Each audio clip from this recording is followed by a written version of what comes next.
Please.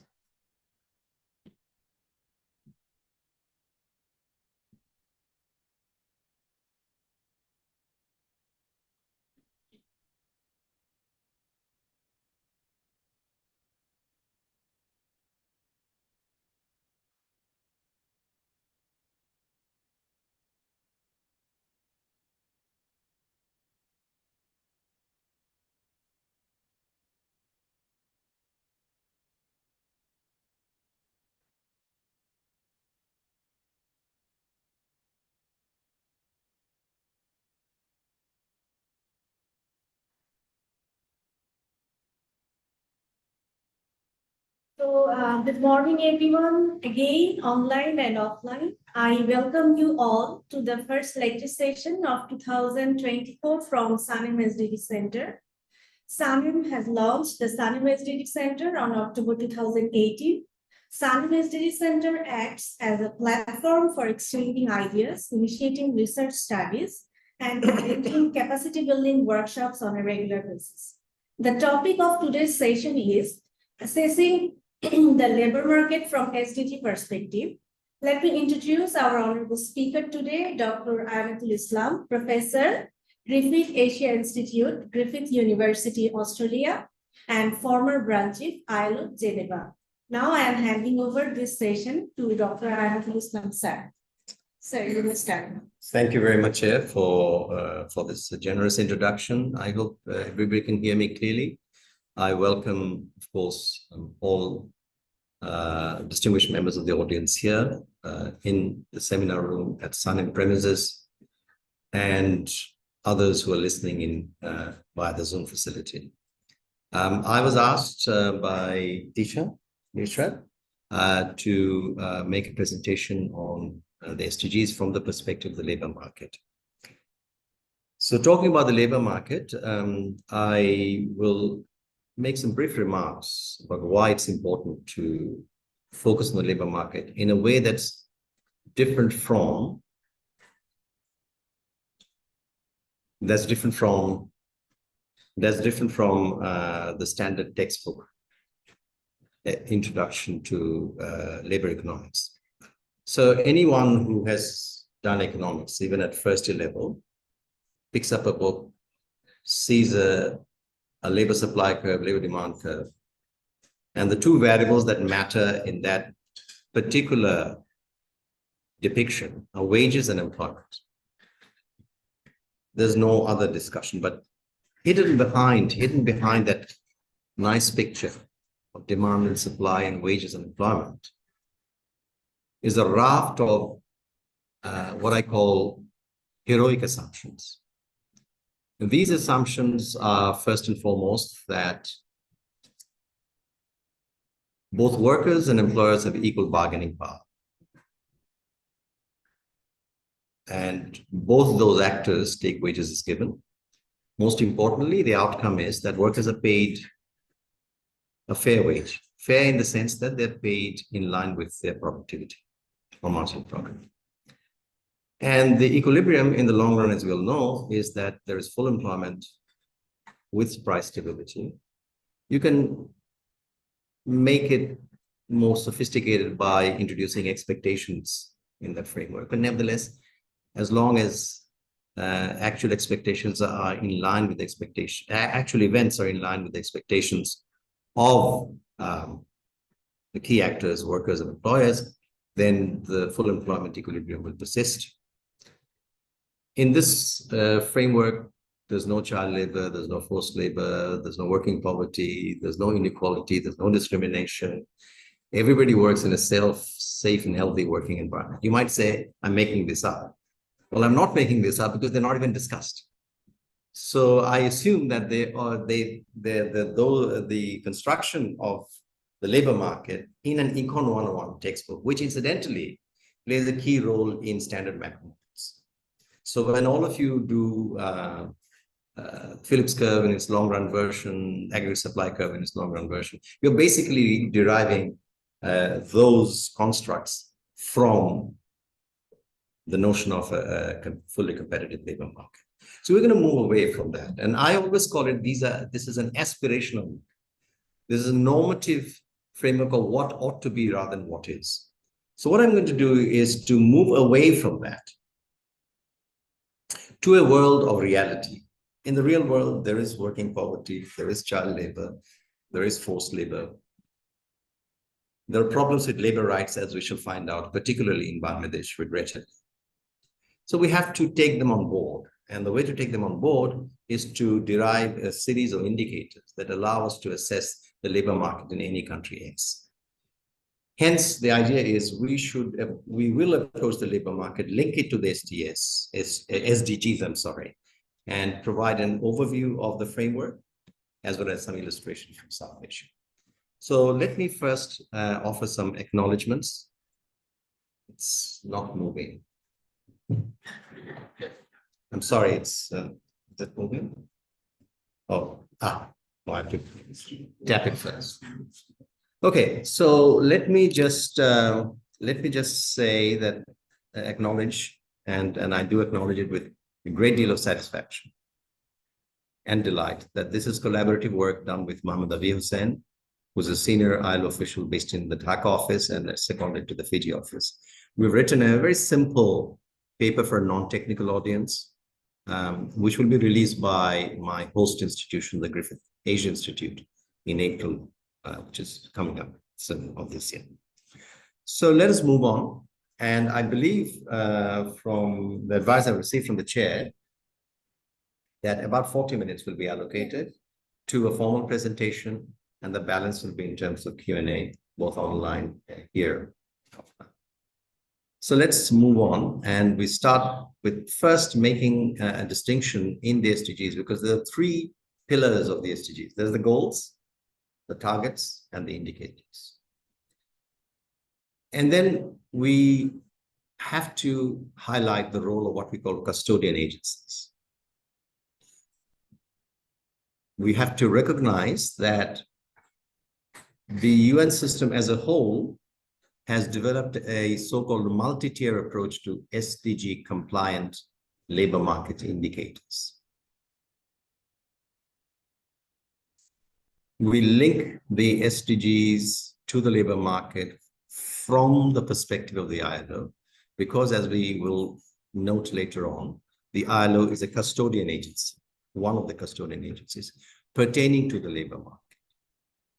And then we'll offer some illustrations from South Asia, and certainly Bangladesh features prominently in there. And all of you who work on Bangladesh, I do not, but I learn from you, will have some interest in some of the pictures that I'll share with you. Okay? Right. Let's I will, with the permission of the chair, just draw something on the board. It reminds me of my teaching days when I used to do the whiteboard. So I'll just draw something on the board. And basically what we're saying is there are goals, there are targets, and there are indicators.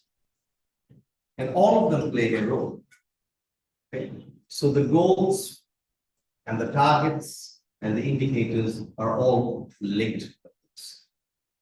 And the SDGs, as devised by the UN system, have a monitoring framework. And in that monitoring framework, they define what is a goal, they define what's a target, and then they define what's an indicator. And they will come together in what is regarded as an integrated approach. So we need to understand the distinction between goals, targets, and indicators. And that is an important distinction, I think, that we can easily overlook, but it's important. And that is really the monitoring framework that I'm going to discuss. So there are, just to remind ourselves, 17 goals, 169 targets, and 231 indicators. And that's a lot, isn't it?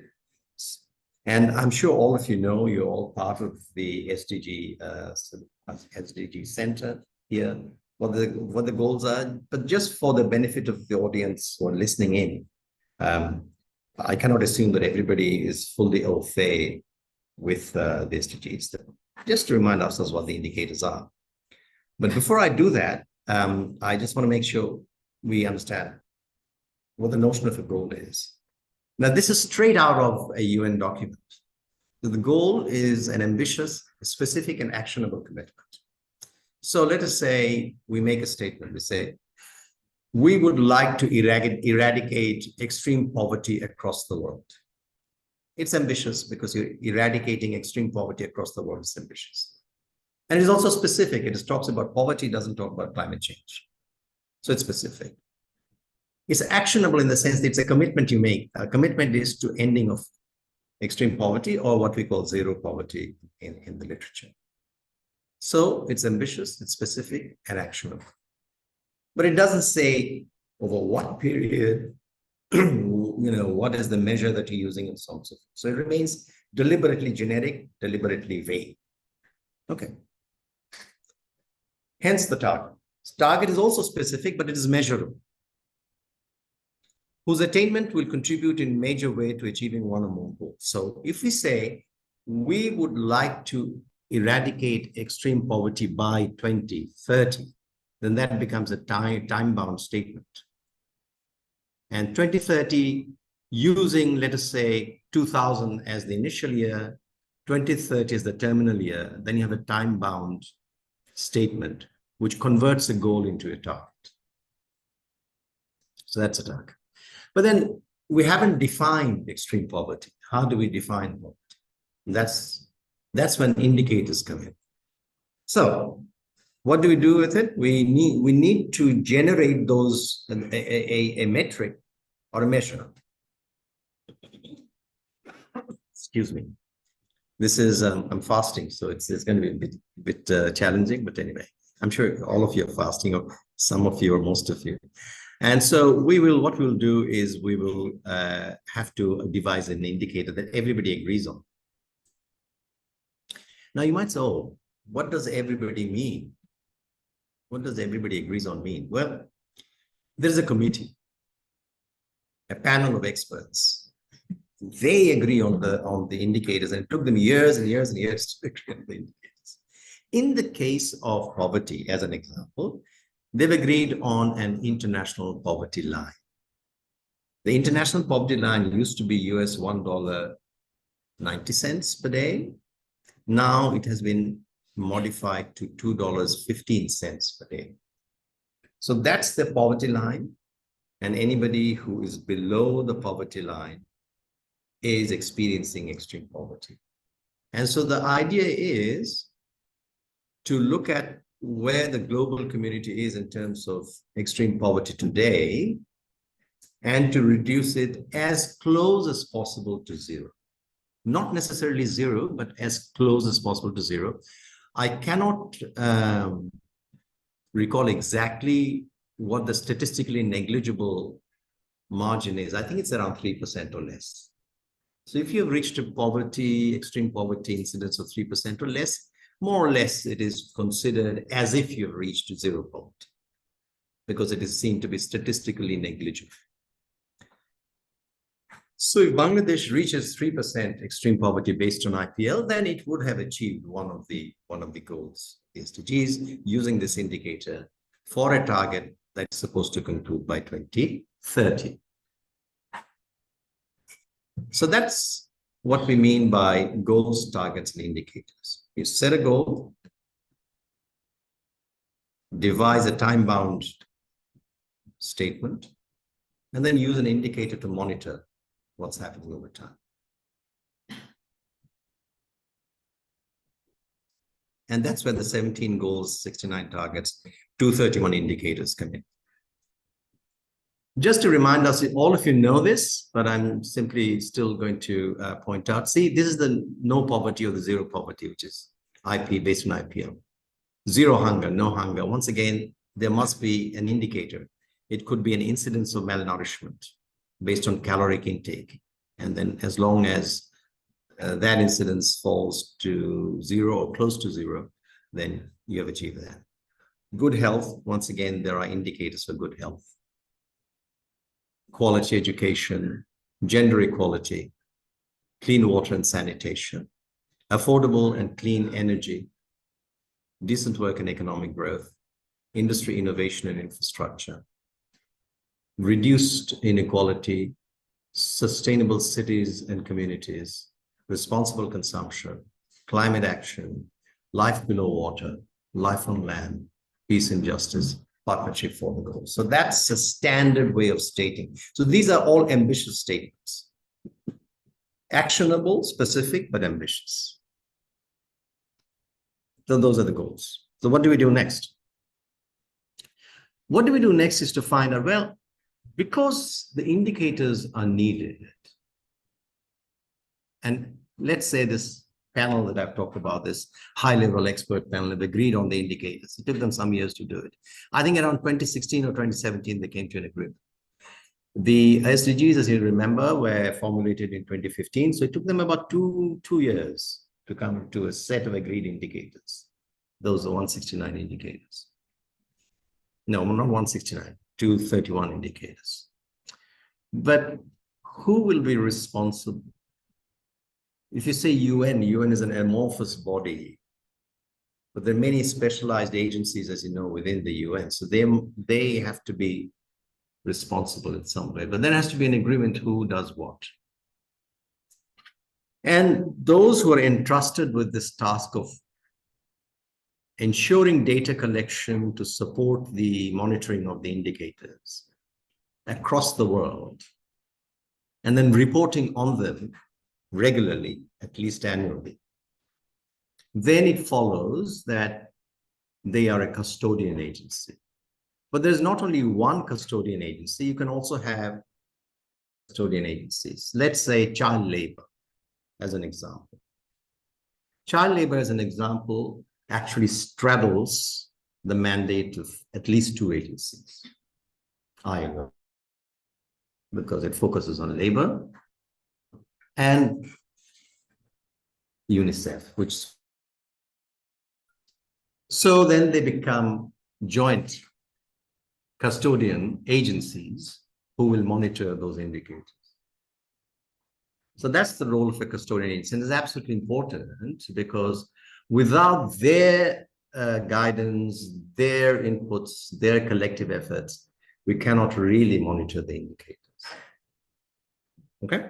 Now, the point is, you can disagree with the indicators. As an individual scholar, you can say, well, I don't accept those indicators. But we then also at the same time have to recognize and acknowledge that those indicators are those that are devised and agreed by by the UN as a system.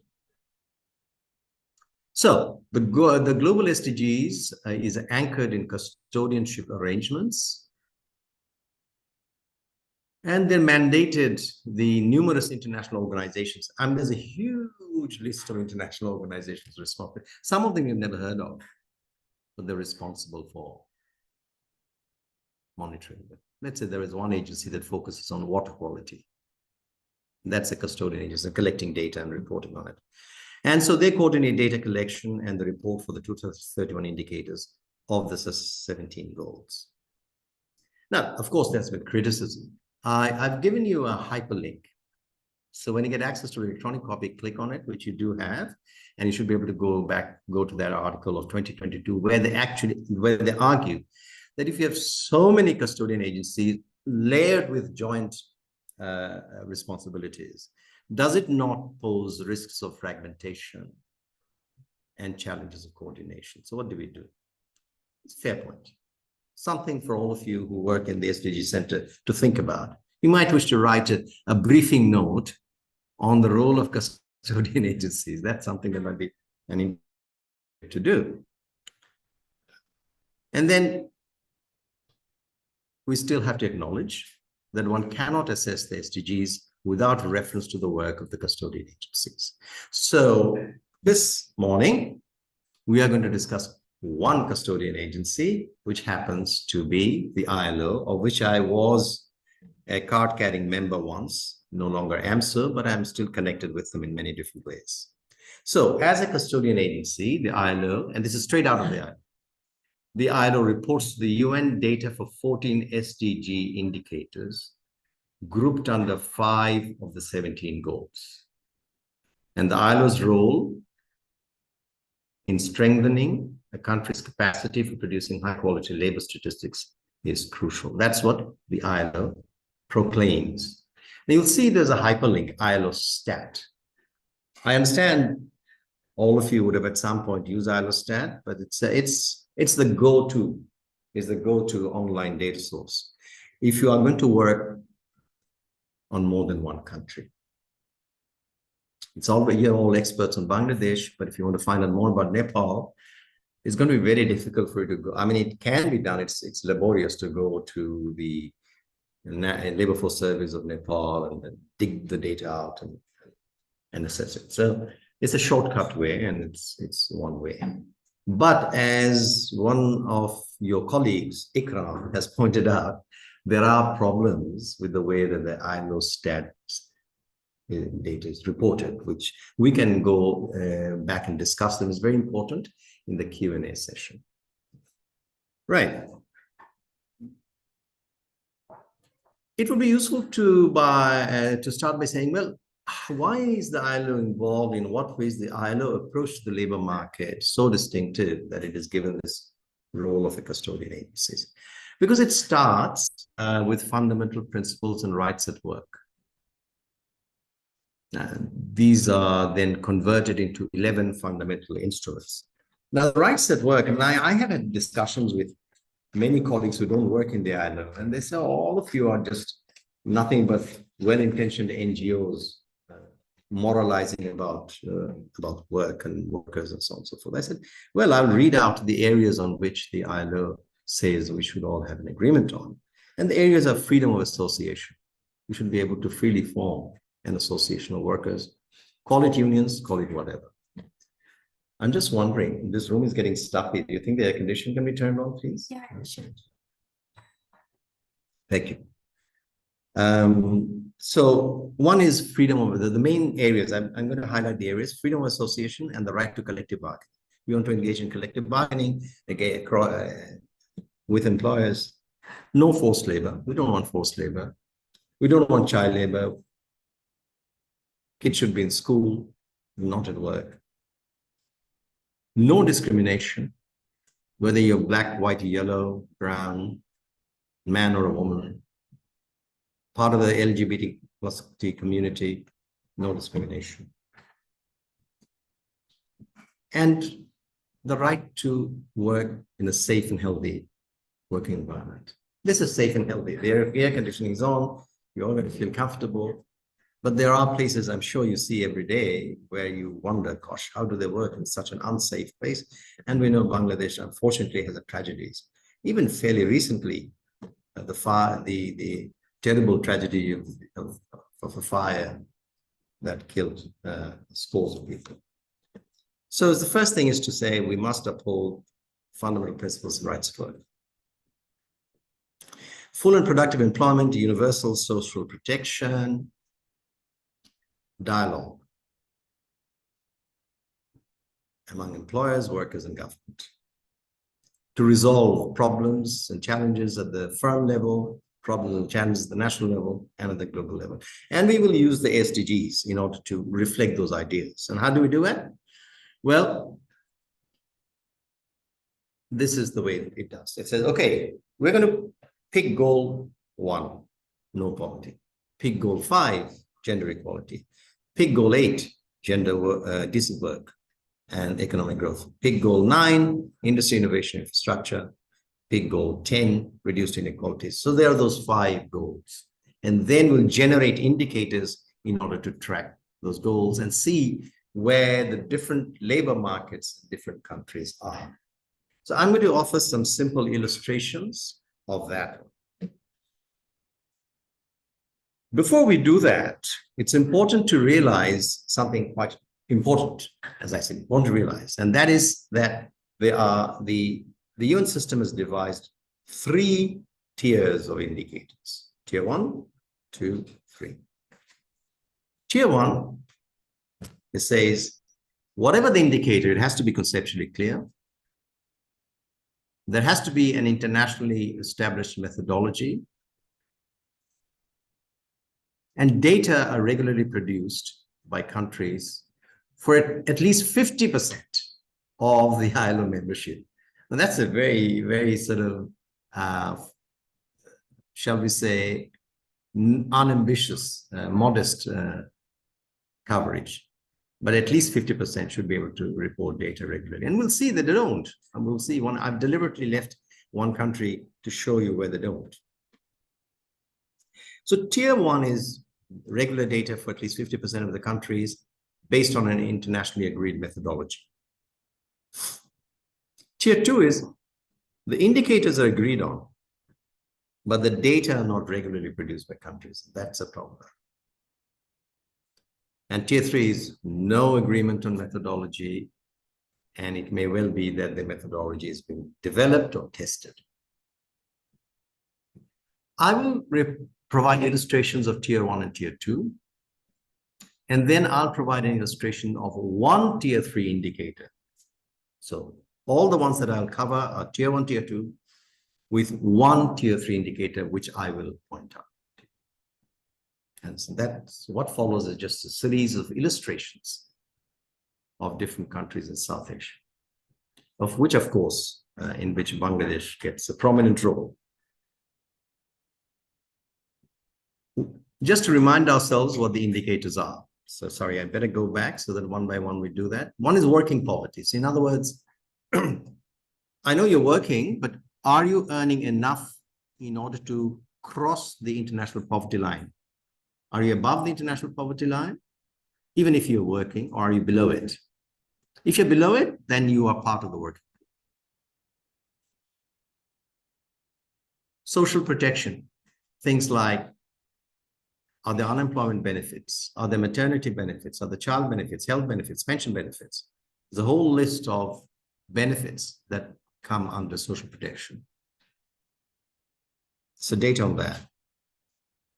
On gender, the focus is on women's participation in decision-making levels and so the share of women's share of managers. That's one, but I'll point out that one can go deeper than that in another way, which I'll point out. Labor productivity, informal employment, gender pay gap, unemployment rate, youth NEET rate, which I'll spell out a little later, child labor. Now, this is where the injuries come in at factory sites. You know, you're working in a brick field, how many people get injured over time? You're working in construction, building those huge structures that we see in Gulshan, Dhaka, and elsewhere, Banani, and elsewhere. Well, how many people actually die or have become injured? So non-fatal injuries plus fatal injuries, okay? And that, so 10 and 11 basically is trying to reflect a safe and healthy working environment. 12 is level of compliance with labor rights based on textual and legal data. So this is where the ILO has a reasonable degree of strength, and it's innovative in this way, and I'll try and explain it a bit more. How are we doing for time? To share another 5 minutes, maybe? So you have like 12 minutes. 12 minutes, wow. So that's not correct, huh? Or we started a little late? Certainly. Yes, sure. Okay. And labor income share. So look at, well, what's the share of labor income, labor remuneration, wages, total wage bill, and related remunerations as a proportion of GDP? And employment share of manufacturing. So, sorry, before I go to that. So as you can see, it appears that these are agreed indicators. And the responsibility lies with the ILO to compile them and to report to the rest of the world. The sad reality is that very few countries actually regularly provide the necessary data. Particularly on child labor, that's always a problem. Some, no, we don't have any child labor. So if you don't report on it, there's no child labor by definition.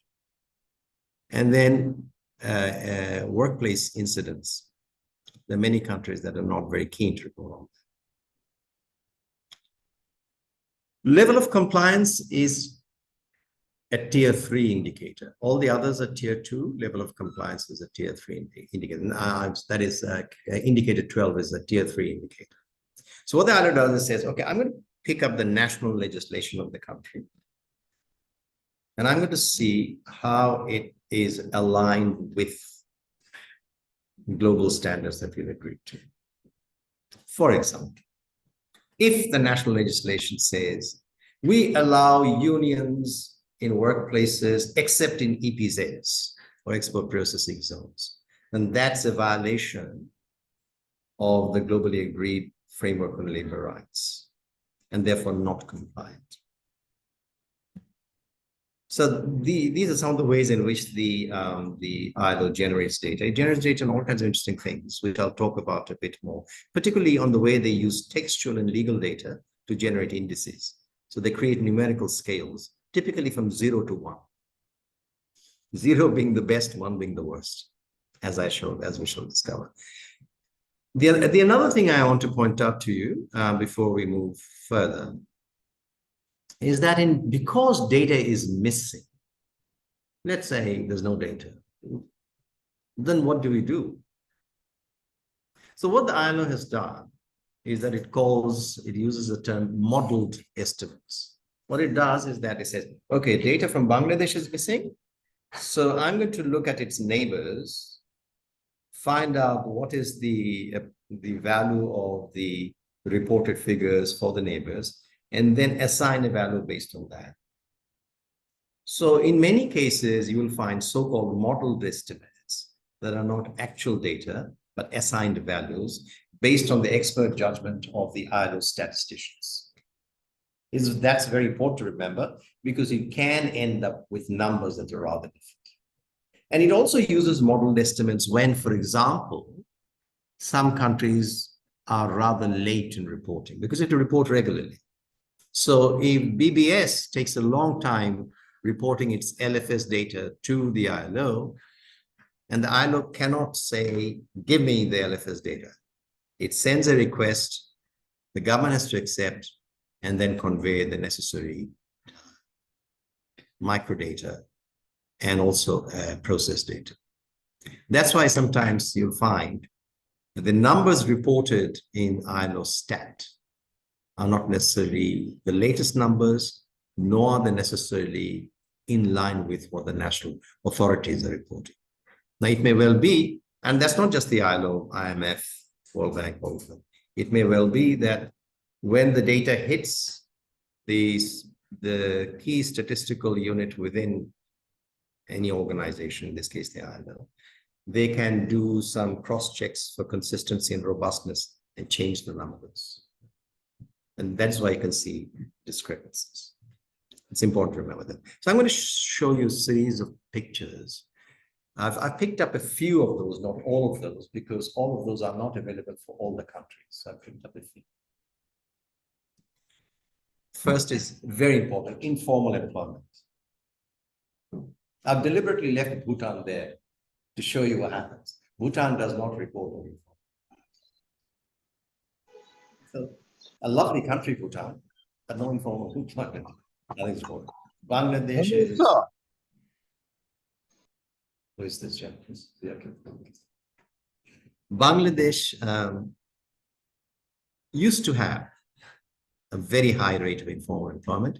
I think from the 2017 data that I've seen, which I think I reported at the SANEM conference, subsequently updated this, and it's now 82%. India is the highest. Maldives, it's a small island state, Maldives. The degree of informality in Maldives is actually the lowest. It's a middle-income country. I believe it's an upper middle-income country. So there is some degree of correlation between informality and the level of income. So as you can see in this sample, Sri Lanka and Maldives have lower rates of informality relative to the other countries. Let's go to the next one. This is social protection.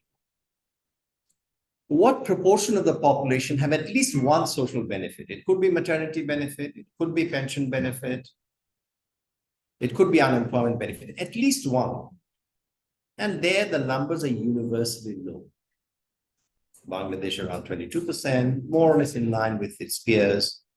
Sri Lanka is, if you like, in this case, the topper in the list. NEET stands for share of youth not in education, employment, or training as a percent of the total youth population. In different years, we've basically taken an average. And the numbers are actually quite high, well above 20% in most cases. If you look at a typically rich country like Australia, the NEET rate would be about 5%, less than 10%, certainly. So you can see there's a huge incidence of what we call NEET in low and middle income countries. And I'll talk about NEET a bit more later. For the moment, let's move on. Unemployment. And this is where I always say that unemployment rate is reported because that's a very standard indicator, but a lot of people say that it's not necessarily a good indicator as far as utilization of the labor force is concerned and as far as quality of employment is concerned. So, but it's there, it's popular and well known. And Bangladesh seems to be a country that has the lowest unemployment rate. So from that perspective, you might say, well, this looks like a labor market that's vibrant, that's much better than the others. But let us move on. But then on the other hand, if you say, my God, the NEET rate is so high, you know. So that's why I think we need to have a holistic approach to the way we assess the labor market. Gender disparities, I've just taken one of the indicators that is an SDG compliant one. And once again, Maldives and Sri Lanka do a lot better than the other countries. So this is a snapshot. It just gives you a sense of where Bangladesh is in relation to its South Asian neighbors. Well, let me go a bit more. You might say, well, why just this indicator? There are so many ways in which you can generate measures of gender disparities. Why just this one? Well, here I've given you a number, and thank you, Ikram, for fixing the numbers. There were some errors in the numbers, and there are still errors, but at the moment, the gray bar is female, and the orange bar male, and the blue bar is total. In just about every case, the discrepancy between the attainment of women are much lower, much worse than the attainment. Whether it's the labor force participation rate, whether it's the unemployment rate, NEET rate, whatever, they're actually very, very low. So this is why it's important to go beyond one indicator like share of women in management. And the reporting protocol for the ILO, and in fact, all agencies, is that you must be able to report data on any indicator disaggregated by gender. So we say that gender reporting is mainstreamed in the statistical system. And that's what I've done, just to give you an illustration. This is where I think it's disturbing. In this case, just to remind you, 0 is the best and 10 is the worst. Based on analysis, a generic index of textual data, Bangladesh has the worst record of labor rights. Okay, excellent. I will be able to finish in 5 minutes. And then when it comes 5 minutes, it says stop straight away, and I'll stop. Okay. But this is, and to make matters worse, the index for Bangladesh rises to 9.5 in 2023. This is from previous years. 9.5 out of 10. It's perhaps one of the worst ever countries for violation of labor rights. Sadly, that's the case. And it ought to be a topic of discussion. So this is my last slide. So what can we then conclude? We could say, well, if you wanted a simple, non-technical, but nevertheless informative way of offering an overview of the labor market in any country that is compliant with the framework of the SDGs, then use those indicators and report on them. You can compare across countries. You can compare overtime for the same country. As it's a nice, simple way that actually tries to highlight real-world challenges. What's the incidence of child labor? How bad is the degree of discrimination? What's happening to the state of labor rights? Issues that are not commonly found in textbooks, we can highlight, because we are talking, as I keep saying, make a distinction between an aspirational model of the labor market and the ugly facts of the real world labor market, and try and understand why this is happening. So the constraints and challenges. I think commitment to SDGs is uneven, the resource mobilization is uneven, even data collection is resource intensive, right? It needs a budgetary allocation. It may not be enough for data to be reported regularly. And so that's why I think that commitment to resource mobilization is important. And not surprisingly, therefore, there's uneven and irregular compilation of SDG compliant labor market statistics, which forces the ILO to assign values and do extrapolations. If countries don't cooperate, we must always remember one thing. International agencies are not exogenous institutions.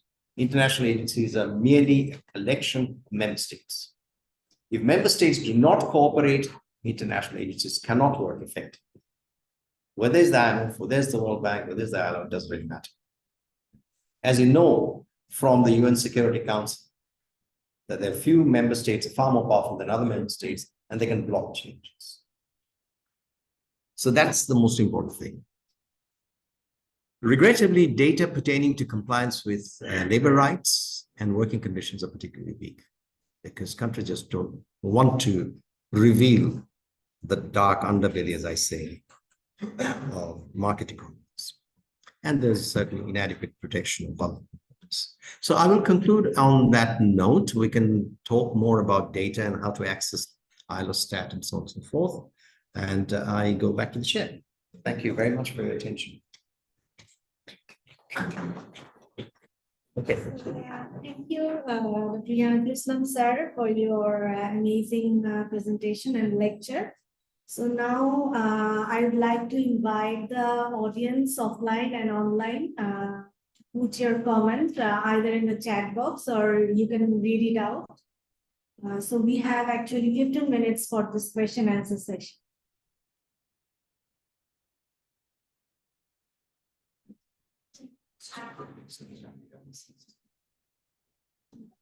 Question.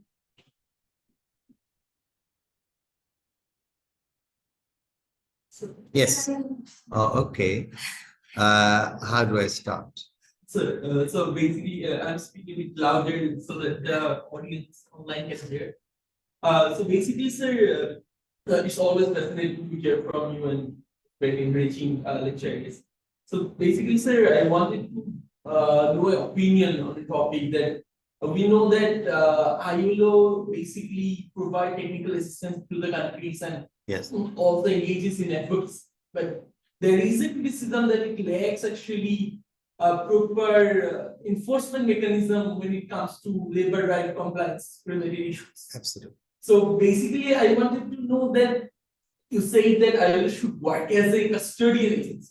Not sure. It is assigned. It's not sure. It is in a custodian agency. One of the custodian agencies. Yes. But does it work as a custodian agency, or rather it is working as a gathering data? And very excellent question. Shall I take more questions, you think, and then answer, or shall I just go one by one? One by one. Huh? That way we won't lose track, right? Okay, Ahad, excellent question. Really very important. But just want to clarify. The term custodian agency is only limited to data collection. It's got nothing to do with enforcement or anything like that. When it comes to monitoring labor, when it comes to monitoring whether the ILO conventions are being met or whether violations of labor rights, there's a completely separate body for it. And every year there is something called the International Labor Conference, where violations can be reported by unions or governments or employers or whatever. And then this is taken on board by a supervisory body, who then generates the report on what actually happened, what kind of redress is needed, and so on. So that's a completely different, elaborate mechanism that has been going on for decades. There's nothing to do with data collection. Okay. So yes, It does lack enforcement mechanism, but it tries to report. Like, for example, in 2019, the Bangladesh as a member state was reported for violation of certain provisions in the labor law to the supervisory body. They're called Committee of Experts, the Committee of Experts of the ILO in 2019 by unions and its global counterpart. And still is going on, resolutions going on. So that's the question. But today I'm focusing basically on data. And so the ILO is a custodian agency of SDG compliant indicators that require collection of data, reporting of data. That's all. And that's how you can, then we approach the labor market in a way that is quite different from what I say is the textbook approach to labor markets. Because it recognizes, like all of us do, that there are all kinds of problems that confront labor markets in the real world, and we need to be able to at least highlight what they are before we can analyze. I mean, how can we analyze, say, for example, whether child labor is a problem if we don't know what the incidence of child labor is, isn't it? So that's the role of a custodian agency, and the custodian agency in turn can say, well, is Bangladesh making progress towards one of the SDGs pertaining to this indicator is it going to attain 2030 or not? So it can report on the shortfalls as well as, of course, it can report on the achievements, which it wants to whenever it can. So that's it. Now I come to you. Thank you, sir, for giving me the floor. I'm a former Vietnam, currently one of the students of SANEM. My question was about the unemployment rate, which you stated in the graphs, that was 3.6% in Bangladesh. But in the reality, we see a different picture. Yes. Why is that the is very low? And in the ILO estimates, I don't remember that. Okay, it's not, you must remember one thing, not ILO estimates. I would say we don't estimate unemployment rate in Bangladesh. We report on what's given to us by BBS. And if we do not get the BBS estimate, we assign a value. That's all the ILO does. So it does not accept. You must remember there's no such thing as independent estimates when it comes to reporting on data. It's all reliant on national authorities. Okay, it can reject data reported by national authorities. If it says the unemployment rate in Bangladesh is 0.1%, then it will reject because it doesn't happen. Now, 3.6, why it's so low, and yet we know. That is why the ILO says unemployment rate is only one indicator and you have to build on other indicators. So you have the informal size of the informal economy, which goes to show, yes, you may be employed, but you're employed irregularly, no contracts, no benefits, nothing. Therefore, you're classified as part of the informal economy. And that is staggeringly high. More than 80% of the workforce in Bangladesh work informally. Okay? No record, no contracts, no nothing. Sometimes it suits them, sometimes it does not. Today, I've rented a car for the few days I've been here. The car driver comes in. I don't have a contract with him. Neither does he have a contract with me. He turns up when I want him to turn up, or he doesn't turn up if he doesn't want to turn up, if he has other commitments. So he's working informally, frankly. Now, he might be earning a lot, but he's working informally. And he has no benefits. So he's sitting in the car working 15 hours a day or 10 hours a day, whatever. No benefits, no protection, no nothing. That's the issue. So yes, I think it's not the unemployment rate per se. And the unemployment rate is a very valid indicator for formal labor markets. For formal labor markets. It is not a useful indicator for informal markets. For that, you need direct estimates of informality. Okay, does that answer your question? All right. Ikram, yeah. Dr. Shamsul Alam sir. Yes, absolutely. So I'd like to request Dr. Shamsul Alam sir to say something about our session. And so, sir, can you hear me? I don't think he can. He's basically muted. Sir, your microphone is muted. No. He's saying something, but we can't hear. Sir, can you unmute your mic?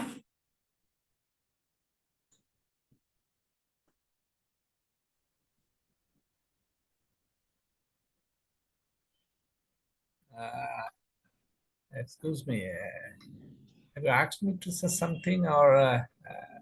Yes, please. If you could, we would be very grateful. We'll certainly benefit from your expertise. Thank you so much. Thank you so much. So eloquent and succinct presentation. I enjoyed quite. But I'd be happy. I have no question, specific question. But if I get the slides you presented, it would be very useful because often I have to talk to SDGs and you know, I work for SDGs for long and I participate in preparation of the draft on behalf of Bangladesh. Yes. And in 2013, we sent it to UNO, our Bangladesh draft on SDGs. Correct. So I'm particularly interested and I just attended to here. You are very, I know, competent person. I know you. So my request would be if I get the slides, it would be very helpful for me, very useful. So thank you so much. It's a really nice presentation, no doubt. Thank you so much, Dr. Haq. I will make sure we'll be delighted to share these slides with you, certainly. And there's also a paper that's been prepared with another ILO official, and we are happy to also share the paper with you, which is just a very non-technical, simple illustration. So, Yeah. Thank Thank you you. so much. Thank you so much. Pleasure. Pleasure. Sir, there are some questions in the chat box. Should Yes. I read it out? Chat box. Let me go to the. I'm sorry. Someone raised hand. Okay. Oh yeah, Dr. Shudan. Yeah, Shudan please, Kumar. Dr. Shudan, you can speak. Hello, Prof. Good morning. I think there is one. I saw the data that you have presented there. The social protections of Nepal is about 16.9%. Am I right? But Let me I see. think it is the data is not incorrect. I don't know which sources you have quoted for this analysis. I think Yeah. it is around 31% of social protection in Nepal right Okay. now. Okay. So Very that's good. why I Thank you just very want much. to. Yeah. The social protection data. Okay. So which data did you Yeah, use for it's this analysis? INOSTAT data is crawling with all kinds of inconsistencies. So when it comes to country-specific information, we have encountered a similar problem with Bangladesh, but I have no choice but to rely on INOSTAT. So it could be an error in the way the ILO has reported it, but if I will make sure that it gets corrected. What did you say? It's not 16.9. How much? Yeah, Did you say? it's about 31%, something like that.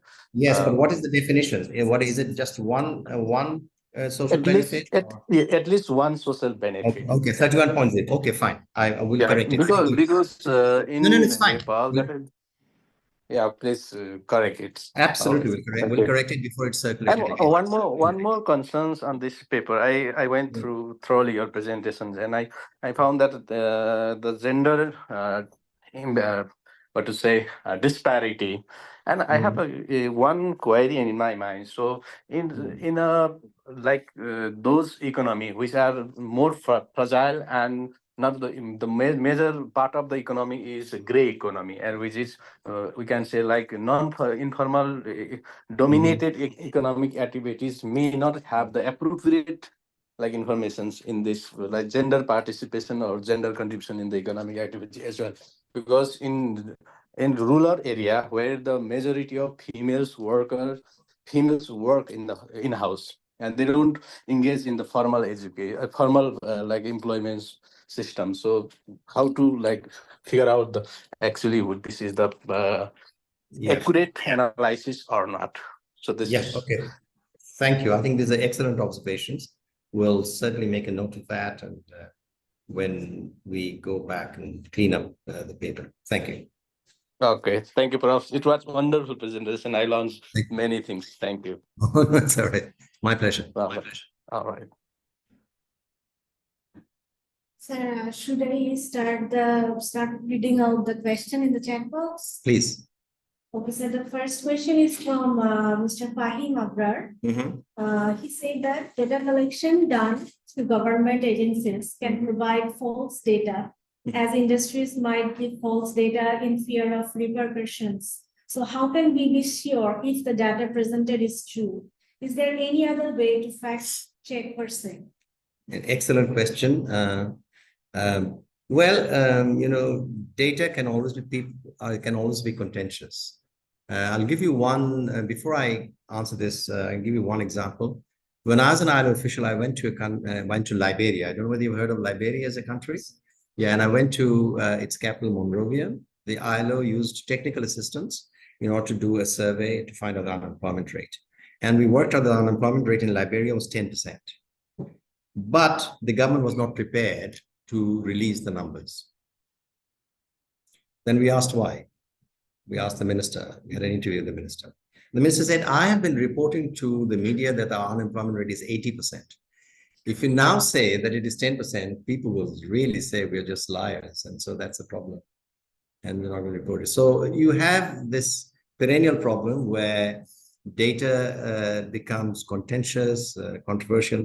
Is there any way to figure it out? First of all, if you manufacture data, eventually you'll get caught. Because if you manufacture garbage, it will produce garbage, and it's anybody who has any notion of statistics can undertake what we call a basic smell test, and they'll say it's garbage and therefore not use it. So that's one way. And if you don't use it, you basically end up debunking the data. That's one way of doing it. The other, of course, is to do direct surveys, purpose-built surveys to generate information. If you have the resources to do it, and if the government allows you to do it, beyond the standard statistical agency, that's another way to take it. And certainly in the long term, I think improving the quality of governance of statistical agencies so that they take the work seriously, and to have an independent, well-funded statistical agencies that does not succumb to political pressure is very important. But it's not easy to do so. As you know, there is a long-running controversy in India about GDP growth rate. Critics are saying that the Indian Statistical Agency has been under pressure from the Modi government to generate inflated estimates of GDP growth rates. So unfortunately, this is a problem that happens just about everywhere, including in rich countries, So to conclude, do your own surveys if you have the resources to do so and the ability to do so. The long-term goal of improving the quality of governance, the independence of statistical agencies so that they're both independent, accountable, and well-funded. These are the ways to go. And take data seriously. You cannot do good policymaking in a vacuum. You need good, reliable, regularly reported data. That's the key lesson. Thank you for the superb question. Thank you, sir. So the next question is from Mr. Mustafiz from NSU. So the question is, with the advent technology and automation, how can South Asian countries ensure that their labor market supports SDG 8 while minimizing job displacement? This is a brilliant and a very comprehensive question, which unfortunately I can't give a short, quick answer. As you know very well, I think what happens with AI, artificial intelligence and new technology and so on and so forth, it is a double-edged sword. It creates jobs and it also leads to job losses. Some of the estimates I've seen for Southeast Asian countries, I haven't seen them for South Asian, suggest that the net impact is positive. In other words, the more jobs are created than jobs that are lost. You might then say, well, that's a good thing, isn't it? The more jobs are created than jobs are lost. And therefore, we should just press ahead, and we have nothing to do in terms of policy. The point here is that we go back to basic welfare economics. In basic welfare economics, okay, overall society becomes better off if somebody is better off and nobody is worse off. So in other words, we have to be fully aware of the distributional consequences of any kind of change, whether it's technology, education, or anything else. And what do? This is where we say that while we let the winners win, we make sure the losers are compensated. And they're compensated through training and retraining and they're also compensated through social protection. If the job losses, you get access to benefits that allows you to look for another job. If the job losses, you get access to training funds, which allows you to retrain, re-equip yourself to do something else. So the combination of social protection and active labor market policies, retraining opportunities, are the ways in which we try to modify the rough elements of socioeconomic changes. I hope that answers your question. It's a superb one and deserves a seminar in its own right. Thank you. Thank you, sir. So the next question is from Mr. N.A. Shaleh Sadiq Khan. He said that, sir, in the case of female labor force participation, there are patterns observed, especially in India, related to pre and post marriage, pre and post maternity, etc. Does the standard LFS data, especially of Bangladesh, take into account this scenario? Okay, I thank you for your question.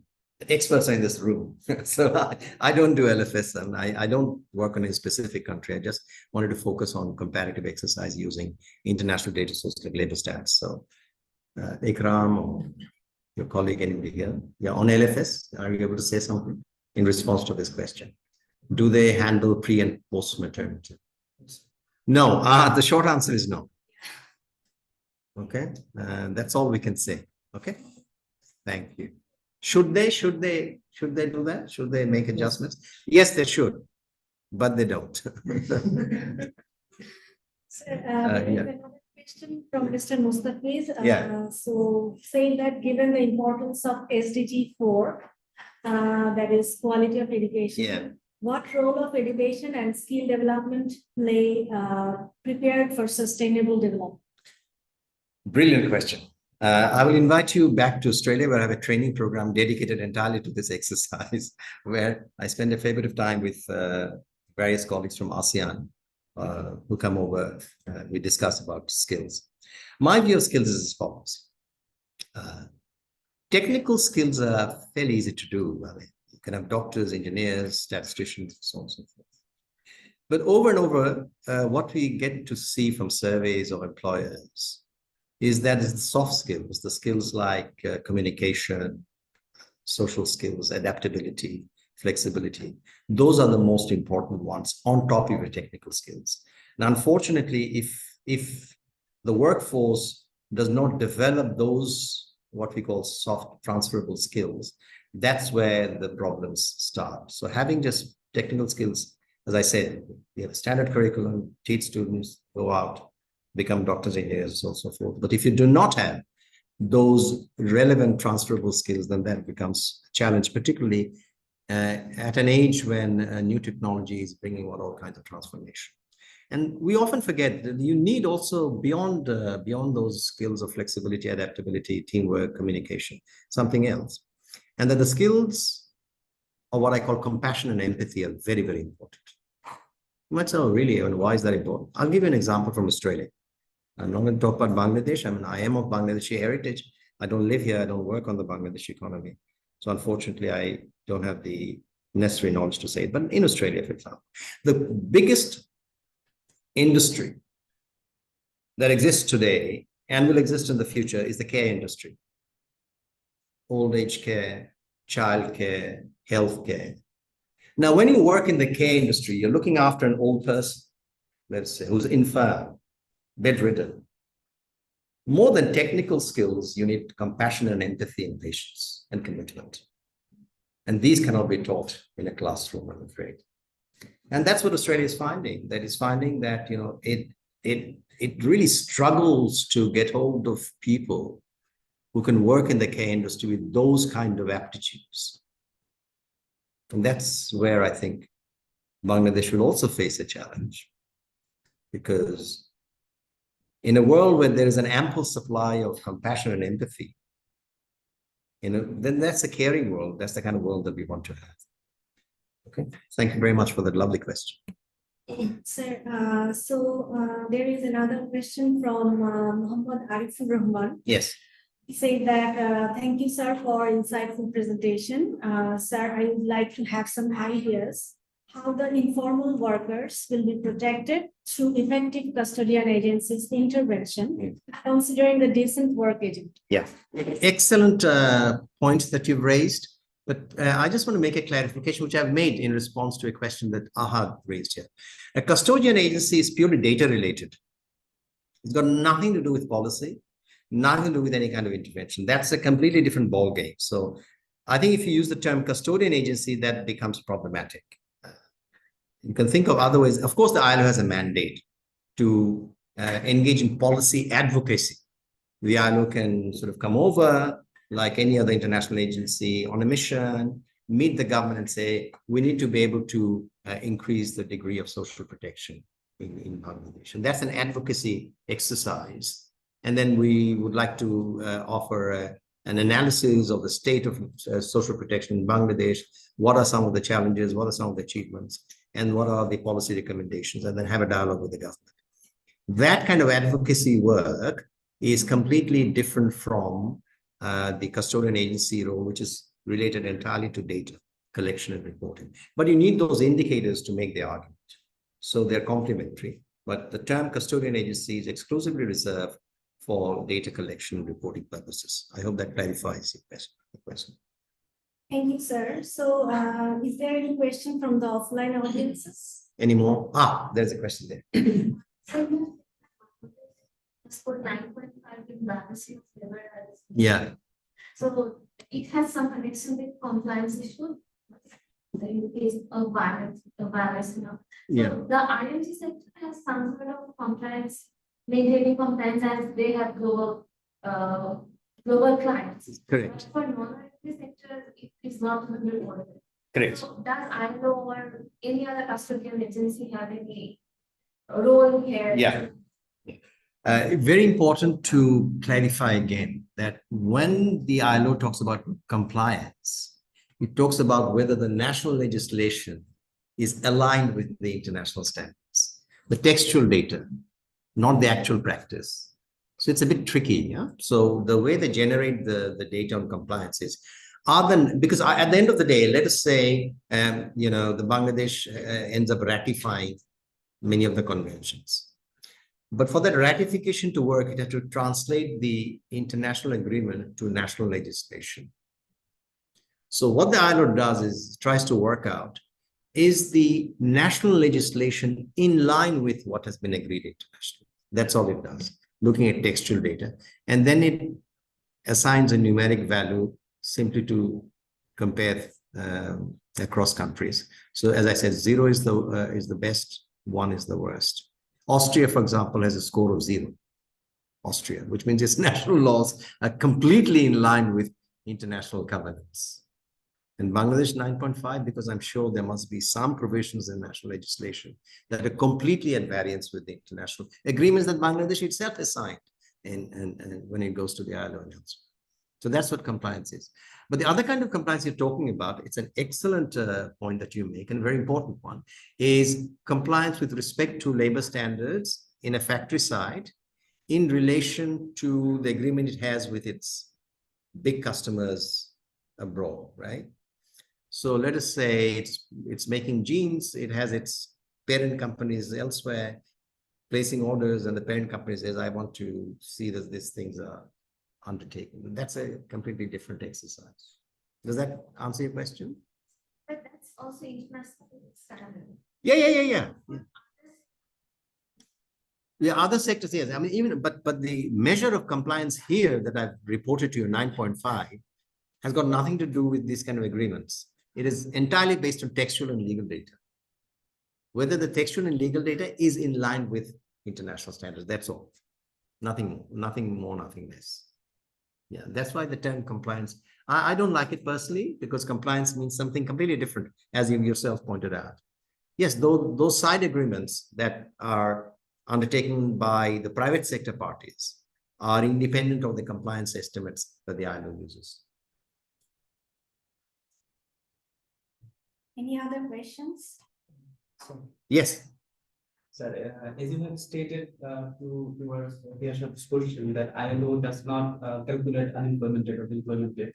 Well, if it does not have it, it just reports, Right. and if it does not have it, then it assigns a value. But they definitely define how we. Yes. Yes. Yes. Right. So, as most people of our country perceive employment as the paid labor.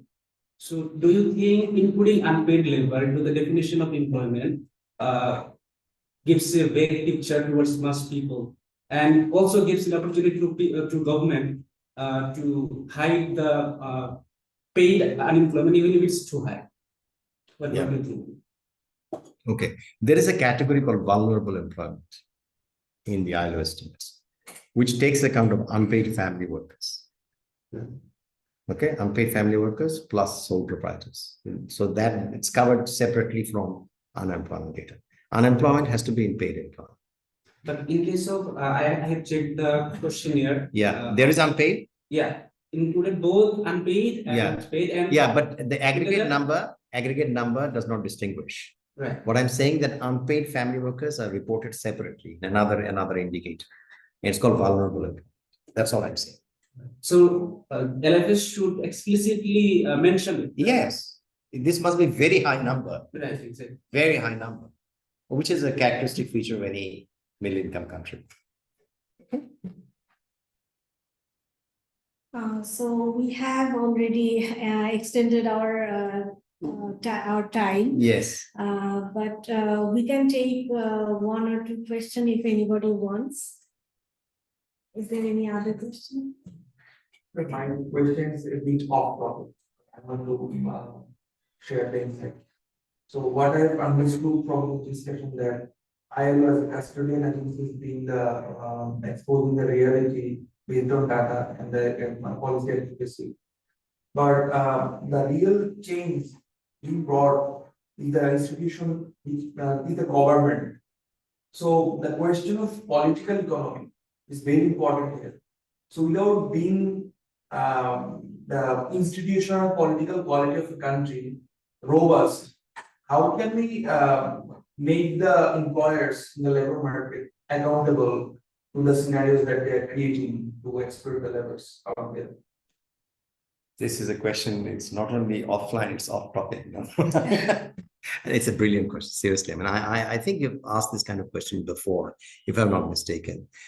I do not have the expertise to answer that, nor do I have a solution to it. Yes, I mean, if the institutional environment is hostile to vulnerable workers, then what do we do?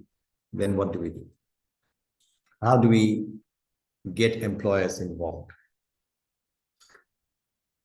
I don't have an answer. I'm sorry. I wish I could.